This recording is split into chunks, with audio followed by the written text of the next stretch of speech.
I should have sensed that something was off the moment my mother's name lit upon my phone screen. She never called, unless she needed something, and when I finally picked up, my instincts were confirmed. "Ryan, we're all meeting at your sister's house tonight," she announced, her tune making it clear that this wasn't a suggestion, it was a directive coming straight after work. No explanation, no small talk, just an order by the time I stepped into Linda's house that evening. The air inside felt thick with unspoken tension. My father sat rigidly at the head of the dining table, arms folded, across his chest.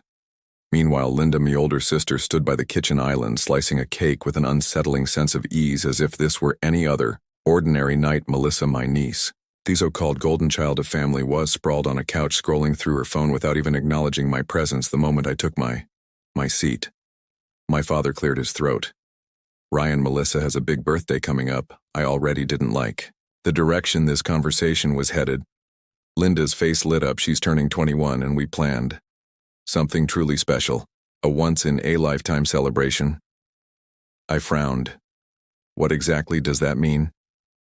Finally looking up from her phone, Melissa's lips curled in satisfaction. "At your restaurant in the private hall, it's all set," she said. "If this already been agreed upon, a luxury event, it's going to be amazing." Linda chimed in, practically buzzing with excitement. A cold weight settled in, my stomach clapping her hands together. Linda gushed, "We've already invited 200 guests. The decorations will be stunning. Of course, we'll need a premium menu, an open bar, oh, and live entertainment." Inhaled sharply. "And who exactly is paying for all of this?" The silence, uncomfortably, long before my mother, who'd been silently sipping her wine until now, set her glass down with intentional clink. "Ryan, your niece deserves a beautiful celebration. She only turns 21, once, right?" That was an answer. Melissa let out a dramatic sigh, rolling her eyes. "Obviously, Uncle Ryan, it makes the most sense for you to cover it. It's your restaurant and you can afford it. It's only 97 €. Linda added quickly before I could even process the absurdity of the statement. My father nodded as if this was the most reasonable thing in the world. "Your mother and I were just saying how this is what family does for each other." I exhaled, slowly, keeping my voice measured. "So let me get this straight.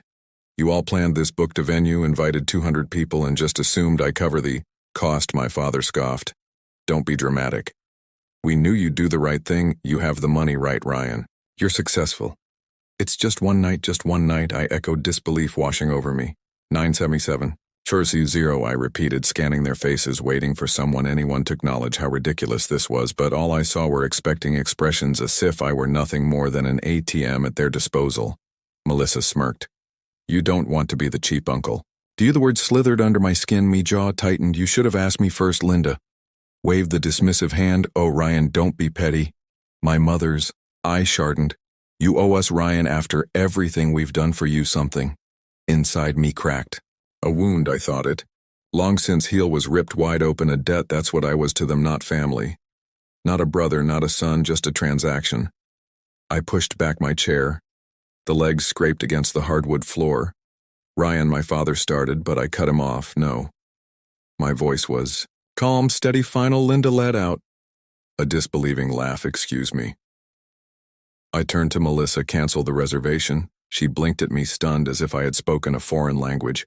A heavy silence swallowed the room without another word. I walked out, leaving behind their shocked faces and the suffocating weight of their expectations.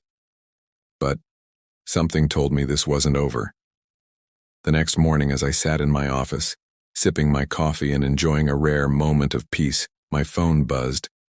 Then again and again, a sinking feeling settled. In my gut, I clicked on the first notification. A Facebook post from Linda. It was a picture of Melissa, arms folded, grinning smugly. The caption read, "Imagine having a wealthy uncle who still thinks like a poor man." Beneath it, the comments poured, "And he owns an entire restaurant and can't even throw a birthday party.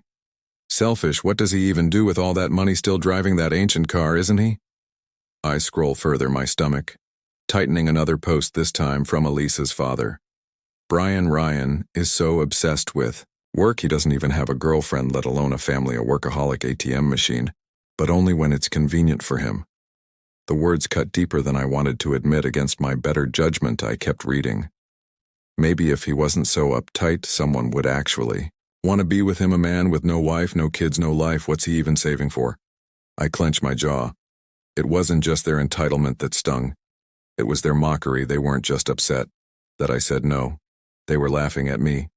Soft knock on my office door made me look up. My manager, Carla, peeked in. Hey, you okay? I let out a slow breath, forcing a smirk. Yeah. Just realizing some people see me as a walking wallet. She hesitated. That post about you, it's all over Twitter too. I nodded, the bitterness settling in my throat. I had always known. My family took me for granted, but now I saw it for what it really was. They never respected me, not truly. I barely had time to process the sting of betrayal. When my office door swung open, my father stepped inside without knocking, a thick envelope in his hand. His face was unreadable, but I knew better than to mistake insolence for uncertainty. I spoke to your mother, he said, dropping the envelope onto my desk. She agrees this is a right thing to do. I frowned and opened. Inside was a printed budget 97,000. My name was already listed under confirmed payment. A dry laugh. Scat me, you're joking. He sat down across from me, arms crossed. Melissa's birthday is important to this family. We can't let her down. I leaned back, exhaling sharply.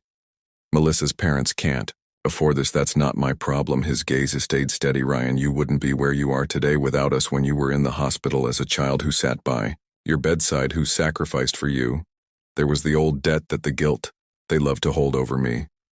I slid the envelope back across the desk. I'm not paying. His jaw tightened. Think carefully before you say no.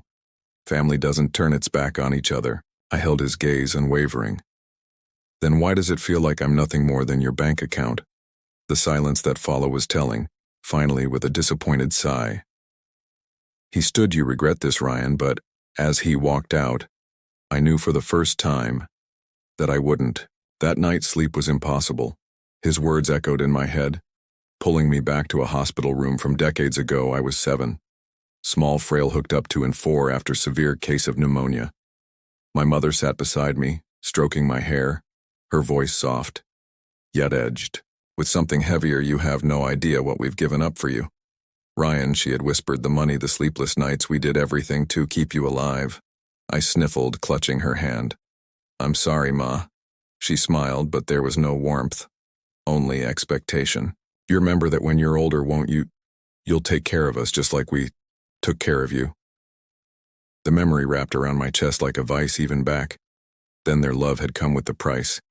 My phone buzzed, snapping me back to the present a message. From my mother, we're disappointed in you, but I suppose we shouldn't be surprised. A lump formed in my throat. The guilt still lingered, deep, corrosive, but something inside me was shifting. I wasn't their debt to collect, not anymore. Morning light filtered to my office window as I sat at my desk staring at the untouched budget for Melissa's extravagant party. 97,000 all on me. They expected me to cave. Like always, a sharp knock at the door. My father entered without waiting, his expression firm. So have you come to your senses? I met his gaze, calm but resolute. Yes. Relief flickered across his face. I'm canceling the reservation. His expression darkened. Ryan, don't be ridiculous. I pulled a crisp $100 bill from my wallet and placed it on the desk between us. That's my contribution. Melissa can have pizza, some cake, and a few balloons. My father scoffed. After all we've done for you. I cut him off, my voice steady. No. After all I've done for you, and I'm done. For the first time I saw something flicker in his eyes. Shock, maybe even fear. He had no control over me anymore. As he stormed out, I exhaled, feeling something I hadn't in years. Freedom. I wasn't their wallet, I wasn't their obligation. I was fine, finally just me.